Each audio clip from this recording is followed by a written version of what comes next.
Hey Internet, Eric here. Got an unboxing video for you guys today. Scream Factory recently had some type of Valentine's Day sale. I don't know the actual like title of the sale it was. I totally forgot, but I'll have it in the obviously in the description or the title of this video, anyways. But they were celebrating with like it was like a '90s horror movie sale, and some of the stuff was like up to 80% off on their Blu-rays. So of course, me being me, couldn't pass that up. Um, so I spent some money. This is definitely a lot bigger than what's inside. I did not order like the whole fucking library, but I took advantage of that sale because, spoilers, one of it's the original Candyman, and that's normally like 35 bucks. I got this for like 15, so had to get that. But I will show off what I got because some of it I don't remember, and because there are a few of you that like to watch my unboxing videos when I do them. I don't do them very often, but and once again, they have gotten a lot better with their packaging. Looks like the Blu-rays are in here, but yeah, because they used to be really poor with their packaging, and getting a lot of complaints. And I think they have listened to their customers, and thank God for them that they've improved it. So let's get to it. First one we got is, and they wrapped it up real good. I'm gonna blind grab. We got Candyman, Farewell to the Flesh. This is the second of the series. His myth has endured for generations. His legacy is eternal rage, and now he's back with a vengeance. Candyman Farewell to the Flesh continues the tale of this phantom-like figure who wreaks a terrible fate upon those who chant his name 5 times while looking into a mirror. Yeah, we all know the story of Candyman. If you're a horror fan, you know who Candyman is. Victim of unspeakable evil while he lived, the Candyman, Tony Todd, has become evil incarnate in his afterlife. This time he haunts the city of New Orleans, where a young school teacher named Annie, Kelly Rowan from the OC, name sounds familiar and I've never seen the OC, is struggling to solve the brutal murder of her father. The locals insist that he was slain by the Candyman, but Annie is not convinced until she unwittingly summons the monster forth, learns the secret of his power, and discovers the link that connects her to him. But can she stop him before he kills again? Directed by Bill Condon, who did Gods and Monsters and Twilight Breaking Dawn. From a story by Clive Barker, Candyman Farewell to the Flesh is one heck of a scary movie from Movie Hole. Whatever. Remember absolutely nothing about this one, other than it's a poor, not a, I don't want to say poor follow-up, but as great as Candyman was, how are you going to follow that up? Kind of like, Predator 2. I really enjoyed Predator 2, but how are you going to follow up Predator? Special features, commentary with the director, new interviews with Tony Todd and Veronica Cartwright, and the trailer. Alright. Candyman, can't really share with the glare. Here we go. Farewell to the Flesh. I want to get part 3. I don't think it's ever been officially released on Blu-ray in America, and I don't want to get a region-free player because they're expensive. So maybe Shout Factory or Scream Factory will eventually get the rights to that. Ooh. Bad Moon. Very fun werewolf movie. At least I remember it being a fun werewolf movie. A forgotten, or at least not really talked about werewolf movie.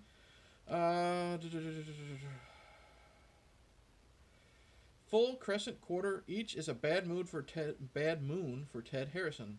By day, he's a photojournalist visiting family in the Pacific Northwest. By night, he transfigures into a horrific half-human werewolf. That's By night, he transfigures into a horrific half-human, a werewolf. It's written exactly like that. Dead men tell no tales, so Ted's sure he alone knows about this vile double life. The secret, however, may be out. The family dog, Thor, devoted to defending the household, has his suspicions. Writer-director Eric Red, Body Parts, good Jeff Fahey movie, delivers a new infusion of thrills in this red-blooded shocker. Mako Pere, Streets of Fire, portrays Ted, hiding his accursed condition from his sister Meryl Hemingway, Superman 4. Fuck you, I like that one. And his nephew Mason Gamble from the Dennis the Menace movie, the one with Walter Matthau. What better way to hide it than to create suspicion that the local killings are the work of another, especially if that other is the family's all-too-wise German Shepherd. Special features. Ooh, a director's cut, plus the original theatrical cut. Commentary, new interviews with Eric Red, Michael Perry, and Mason Gamble. Oh, wonder what he fucking looks like now. Special effects are Steve Johnson and stunt coordinator Ken Kersinger. He was Jason in Freddy vs. Jason. So I remember really, really liking this. I know this is on the list for requests for the Graveyard Shift. So if I am still helping out with the Graveyard Shift, I can now talk that one. Here's Candyman, Collector's Edition. I'm not going to read the back because everyone knows what the fuck Candyman's about. You say his name 5 times in the mirror. He comes, kills you with a hook hand, and then Virginia Madsen plays Helen Lyle, who is doing research on him, and she becomes his victim and all that stupid stuff. Great movie. I have discussed it. If you want to know my thoughts, go to my Slashback Saturday playlist, and you'll hear my thoughts. But I'm just going to read the special features then. Disc 1 is the theatrical cut. New commentary with Bernard Rose and Tony Todd. New commentary with some authors. Commentary with Bernard Rose, Clive Barker, Tony Todd, Virginia Madsen. Sweets to the Sweet, the Candyman Mythos. I think that was from the DVD. Clive Barker, Raising Hell. I think that's from the DVD. Disc 2, unrated cut. Ooh. New, Be My Victim, an interview with Tony Todd. New, It Was Always You, Helen, interview with Virginia Madsen. New, The Writing on the Wall, the production design of Candyman, interview with production designer. Forbidden Flesh, makeup effects of Candyman. Blah, blah, blah. New, A Story to Tell, Clive Barker's The Forbidden. Writer Douglas E. Winter on Clive Barker's seminal Books of Blood and the Candyman source story, The Forbidden. I remember reading The Forbidden because I had the book that it was in the flesh. New, Urban Legend, Unwrapping Candyman, and more. So, sweet. Sweets to the sweet. Jesus Christ. 1, 2. What we got here? Whoa!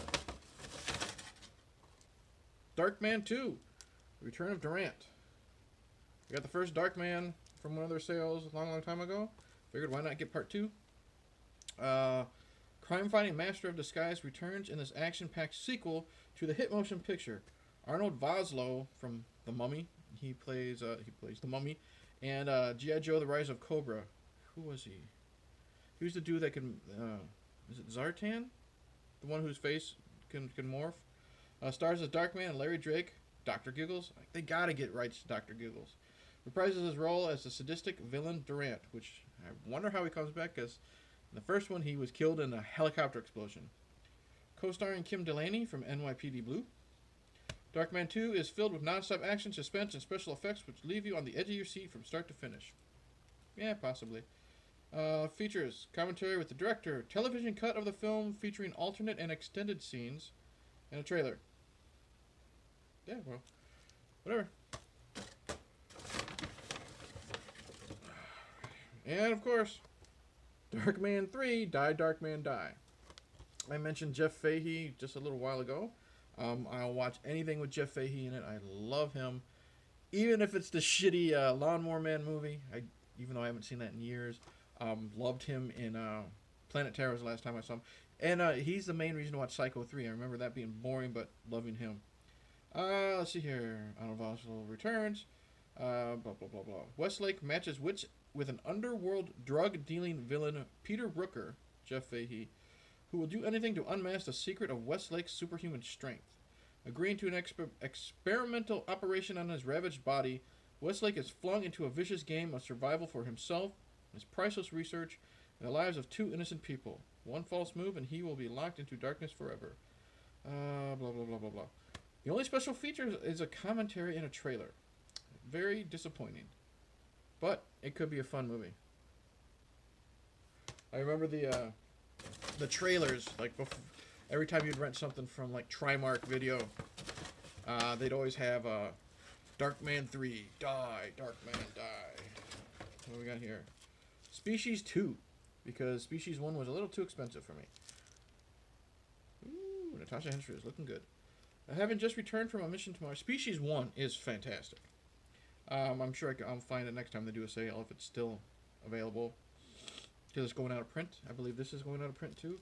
Having just returned home from a mission to Mars, Commander Ross isn't exactly himself. He's slowly becoming a terrifying alien entity with a one-track mind to procreate with human women.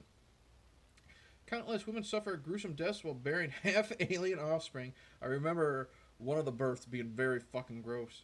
Scientist Laura Baker, Marg Helgenberger from Part 1, and hired assassin Press Lennox, Michael Madsen from Part 1, use Eve, Natasha Henstridge, a more tempered alien clone, Natasha, in Part 1, um, a more tempered alien clone to find Ross and his virulent brood. They underestimate Eve's maternal drive, and before long she escapes to mate with Ross in order to create a pure, unstoppable race that could spell doom for mankind. As time is running out, the ultimate battle takes place in a chilling climax that puts Darwin's theory to the ultimate test. Only the strongest of the species will survive. Special features from Syl to Eve, an interview with Natasha Henstridge. Creature Creations, interview with special effects creator Steve Johnson. Alien Evolutions, an interview with a screenwriter. Alien Effects outtakes and behind the scenes footage. Commentaries, blah blah blah. Scenes from the film featuring uncut footage not shown in theater. Yeah, I remember this being fun. Not as good as the first one, but good enough. And last one, I think. Yep. Oh, Exorcist 3. This one is great. This one is super great. More than 15 years, Police Lieutenant Kinderman George C. Scott has been haunted by the death of his friend, Father Damien Karras, who was he was the priest. If you've only seen the first one, he's the priest that jumps out of the window after rescuing Reagan from Pazuzu. Now on the 15th anniversary of the exorcism that claimed the priest's life, they just fucking said that, Kinderman's world is once again shattered when a boy is found decapitated and savagely crucified. It's just the beginning of a nightmare series of bizarre religious murders. Brutal murders bear the hallmarks of the infamous Gemini killer, who died in the electric chair 15 years earlier. But when a psychopath claiming to be the Gemini killer reveals intimate, gruesome details that only the true killer could possibly know, Kinderman is confronted with a horrifying truth that he cannot explain, and that will shake him to the core. Exorcist 3 is author, filmmaker William Peter Blatty's personal vision of what followed after The Exorcist. Like the original, The Exorcist 3 combines elements of a detective story, a theological puzzle, and an unforgettable study in terror. And that's what I remember really liking about this. Even though they did have an exorcism scene in this, I do remember liking this because it is a detective story. Really good opening. You got that jump scare everyone talks about. Eventually, I'll be discussing this. And we might discuss this on Two Bearded Losers. Recently, we did an episode on The Exorcist, which got a lot of good feedback. And Frenzy says he'll never talk about The Exorcist again. But he did say he would be willing to talk Exorcist 3. So I hope so. 2 disc. Disc 1, vintage featurette, theatrical cut, photo gallery, trailer, TV spots, deleted and alternate takes, and bloopers. Vintage interviews with William Peter Blatty, George C. Scott, Jason Miller. That's right, Jason Miller is in this. That is Brad Dourif, though, right there. Blah, blah, blah. Disc 2, the director's cut, which I thought was lost in a fire I had heard or something like that. So I don't know what the deal is with that. New audio commentary with Peter Blatty. New A Wonderful Time, interviews with producers and more. Signs of the Gemini, an interview with Brad Dourif. Devil in the Details, interview with production designers. Music, interview with composers. All This Bleeding, look at the additional shoot and special effects. So, yeah, really excited to revisit this. I'm glad I don't have to watch part 2 to watch part 3, even though I need to see how bad part 2 is, because like I said in our Exorcist episode on Two Bearded Losers, all I remember is a hypnotizing machine, James Earl Jones, and Locust. And that's it. So, but that's it. That's what I got. There you go. Short and sweet. Not really, but that's it. Thank you for watching. Like and subscribe, all that stuff. Tell me in the comments below what you think of these movies, if you've seen them. Tell me if you've seen Bad Moon. Not a lot of people talk about Bad Moon. If you'd like any of these to be discussed here on the channel, if you'd like any of these to be discussed on the podcast, what have you. But yeah, thanks to everybody, the new subscribers, the current subscribers. I'm rambling. I'm going to end this. Cheers.